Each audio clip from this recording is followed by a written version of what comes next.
तो पहले बात कैपिटलिस्ट इकोनॉमी की कर लेते हैं।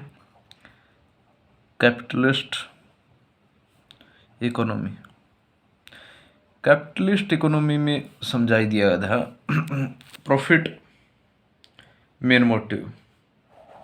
जैसे अर्जुन का था, आंख थी अर्जुन के निशाने पर, सिर्फ आंख थी, तो कैपिटलिस्ट इकोनॉमी में प्रॉफिट है।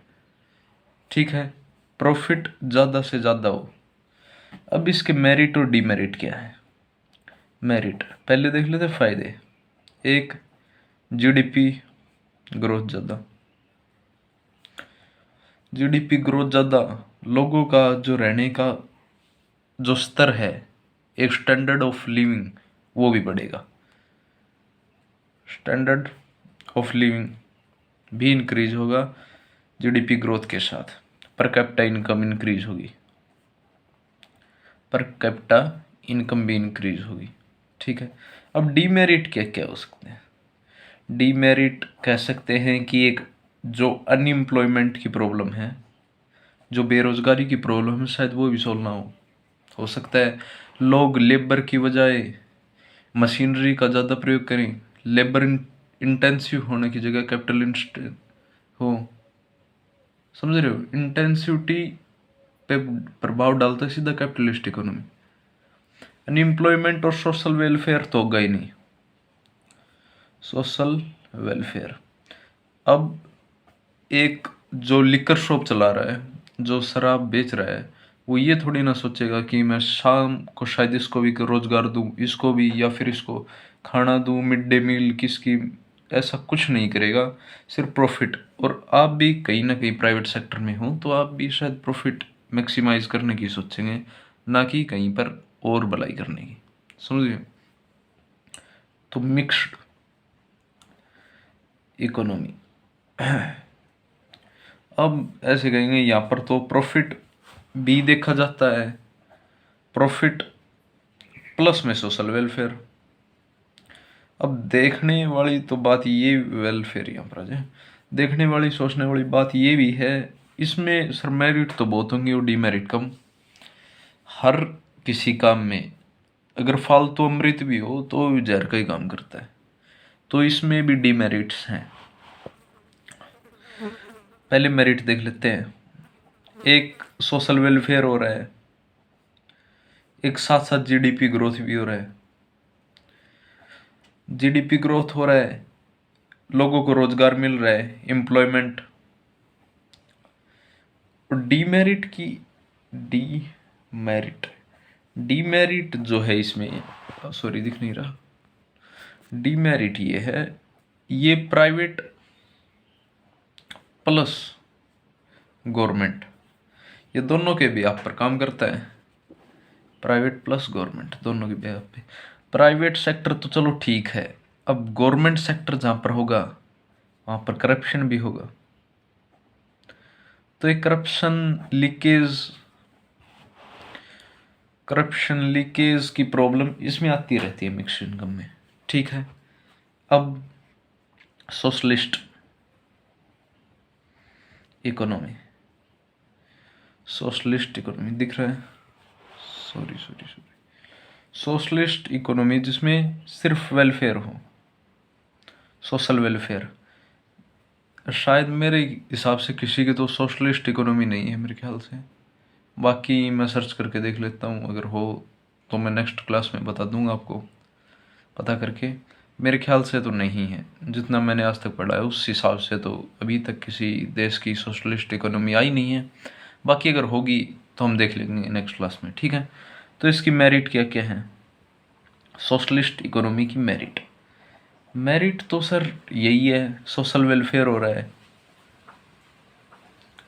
लोग लेबर इंटेंसिव हैं, मशीनरी का कम प्रयोग करके इंसानों को ज़्यादा काम दे रहे हैं, स्कीम भी बहुत ज़्यादा आ रही हैं जिससे लोगों का प्रॉफिट हो रहा है। पर डीमेरिट भी देखें तो ऐसे देश के पास पैसा नहीं होता है, वो वैसे बैंक डेप्ट में आ जाते हैं, प्रॉफिट कम। अब प्रॉफिट कम होने से बैंक डेप्ट भी तो ज़्यादा होता है, उन पे कर्ज चढ़ जाता है, अब सर आप कहेंगे पाकिस्तान की भी तो मिक्स्ड इकोनॉमी है, फिर उस पर भी कर्ज है। वो उनकी जो चॉइस, जो स्ट्रेटजी ली है उन्होंने, वो गलत है। एक तो उन्होंने आतंकवाद पे भी ज़्यादा पैसा इन्वेस्ट किया है, और बाकी उनका पहले से भी, जैसे जब बंटवारा हुआ तब तो इतना कर्जा नहीं था, लेकिन उन्होंने जो प्लानिंग स्ट्रेटजी, जहाँ पर इन्वेस्ट पैसा फालतू कर दिया, कुछ ऐसी भी प्रॉब्लम की है उन्होंने। एक उन्होंने टेररिज्म को भी बहुत ज़्यादा बढ़ावा देकर भी कह सकते हैं गलती की है। चलो, हमको क्या लेना, हम इंडिया से हैं, हमको क्या लेना। नेक्स्ट क्लास देखते हैं, सॉरी नेक्स्ट टॉपिक, डायरेक्टिव और कॉम्प्रिहेंसिव प्लानिंग, दोनों प्लानिंग आएंगे। डायरेक्टिव प्लानिंग ये पहले भी करा सकते थे, लेकिन पहले शायद आपको थोड़ा कम समझ में आता।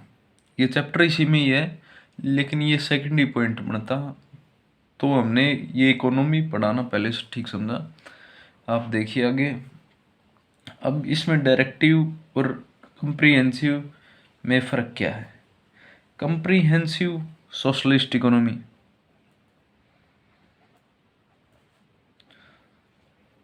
ठीक है, और ये कैपिटलिस्ट और मिक्स्ड। इसमें मिक्स भी ऐड है, कई जगह ऐड नहीं होता है, कई जगह होता है। इसमें प्राइवेट सेक्टर का ज़्यादा रोल है, इसमें गवर्नमेंट। अब इसकी डिमेरिट भी है, करप्शन ज़्यादा हो जाता है। जहाँ पर गवर्नमेंट आए तो ये सोच लेना करप्शन का तो चांसेस 60% बढ़ गए हैं। अगर गवर्नमेंट का इन्वॉल्वमेंट है कहीं ना कहीं पर भी, तो करप्शन के चांसेस ज़्यादातर बढ़ ही जाते हैं। प्राइवेट सेक्टर में करप्शन 2-3% है, और वहीं गवर्नमेंट में 60 से 70% है, वो भी ऑन रिकॉर्ड। समझ रहे हो। प्राइवेट, सॉरी ये नहीं लगा, इसमें करप्शन के चांसेस बहुत कम हैं। ये 1991 में जो इकोनॉमी आई थी एलपीजी, चलो आगे पढ़ाते हैं, ये नहीं आपका इंटरेस्ट खत्म हो जाएगा, फिर पहले बता दिया तो यहाँ तक ठीक है। करप्शन किस में ज़्यादा है, किस में नहीं, किस में गवर्नमेंट इन्वॉल्व करती है, किस में नहीं।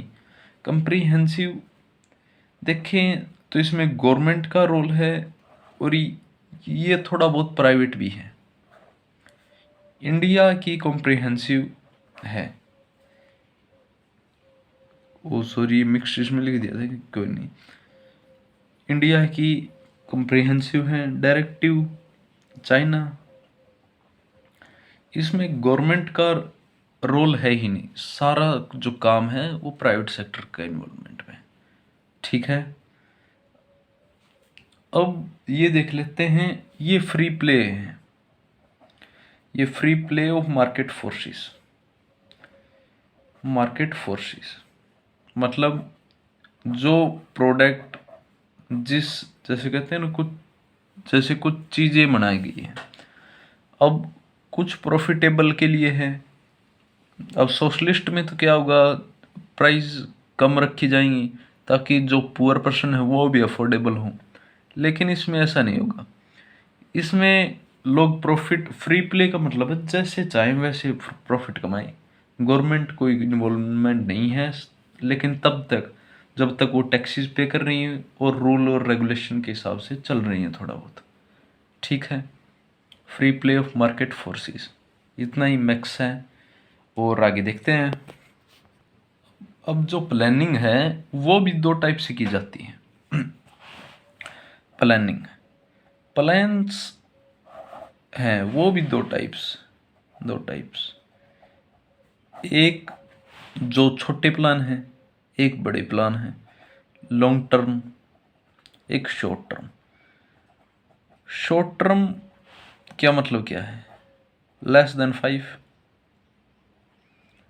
और ये more than 5, ठीक है। अब जो long term, longer than 5 years है, ये भी ईयर्स है। शॉर्ट टर्म प्लान्स तो होते हैं जो 5 साल से कम के बनाए जाएं। जैसे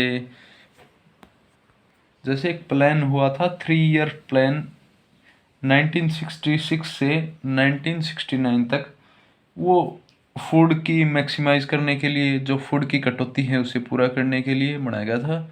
ऐसे पुअर्टी रिमूव करने के लिए, थोड़ी बहुत एजुकेशन फैलाने के लिए शॉर्ट टर्म के जो प्लान्स हैं वो रेडी किए जाते हैं। अब शॉर्ट टर्म और लॉन्ग टर्म में जो फ़र्क है वो देख लेते हैं, क्यों शॉर्ट टर्म अप्लाई किए जाते हैं, क्यों लॉन्ग टर्म, देख लेते हैं आगे। चलो चलते हैं। Short term, long term. Short term less than 5 year, 5 year सीधा ये दो कि 5 साल के लिए जो वो लॉन्ग टर्म के लिए, ठीक है। फुल एम्प्लॉयमेंट और अंडर अनएम्प्लॉयमेंट। लॉन्ग टर्म में क्या होता है, फुल एम्प्लॉयमेंट देने की सोची जाती है। एम्प्लॉयमेंट यानी कि जो काम करने के योग्य हैं और जो काम कर सकते हैं, जिस वेज रेट पे मिल रहा है, उसे लॉन्ग टर्म कहते हैं। लेकिन कहते हैं ना, जैसा सोचा था वैसा मिले नहीं, तो ऐसा ही सांगे लॉन्ग टर्म में ये दिखा तो देते हैं कि फुल एम्प्लॉयमेंट करने की सोची है, लेकिन होता नहीं है ऐसा। काफ़ी बेरोजगारों को काम नहीं मिलता। अब एक इसमें ऐसे कोई प्लान्स नहीं होते हैं एम्प्लॉयमेंट के। इसमें रिमूवल ऑफ पॉवर्टी हो सकता है, एजुकेशन हो सकता है, और फूड स्टोरेज की वगैरह एक्सेट्रा लिख देना। ऐसी चीज़ें शॉर्ट टर्म में आती हैं। अब एक equitable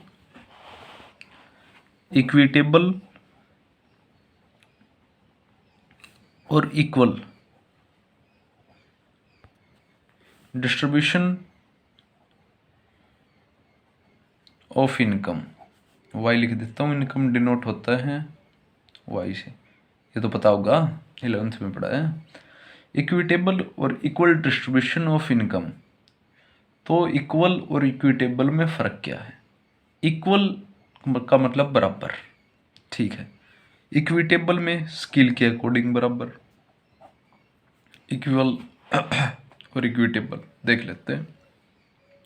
equal distribution of income का मतलब है एक क्लर्क है और एक पोस्टमैन है, दोनों की सैलरी बराबर हो। जिसको इसका डाउन पेमेंट है, पेरोल है, वही पोस्टमैन का हो। ये तो सर नहीं हुआ आज तक भी। तो ये इक्वल डिस्ट्रीब्यूशन ऑफ इनकम है जो आज तक लागू नहीं हुआ है। और इक्विटेबल का मतलब क्या है? जो क्लर्क है और जो पोस्टमैन की सैलरी में दिन रात का अंतर होता है, आपको पता है। जो चेंजमेंट होता है, अब ये चेंजमेंट किसके अकॉर्डिंग है? उनकी स्किल के अकॉर्डिंग है। जिस पोस्ट पर हैं वो उसके अकॉर्डिंग है, जो पे रेट है उसके अकॉर्डिंग है। तो इन दोनों में जो चेंजमेंट है उसको इक्वल और इक्विटेबल में चेंज किया गया है, डिस्ट्रीब्यूट किया है, ठीक है। अब मॉडर्नाइजेशन, चेंजमेंट, अब ये तो है नहीं कि 6 महीने में चेंज आ जाएगा, साल में चेंज आएगा, 2-3 साल में चेंज आएगा। चेंज तो एक लॉन्ग टर्म में आता है।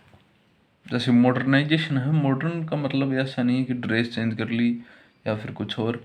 अब कहेंगे तो मॉडर्नाइजेशन का मतलब ड्रेस भी चेंज मान सकते हैं। किसी अगर मशीनरी है तो उसको डेवलप किया जाए, वो मॉडर्नाइजेशन में ही इंक्लूड होगा। मॉडर्न टेक्नोलॉजी को लाना।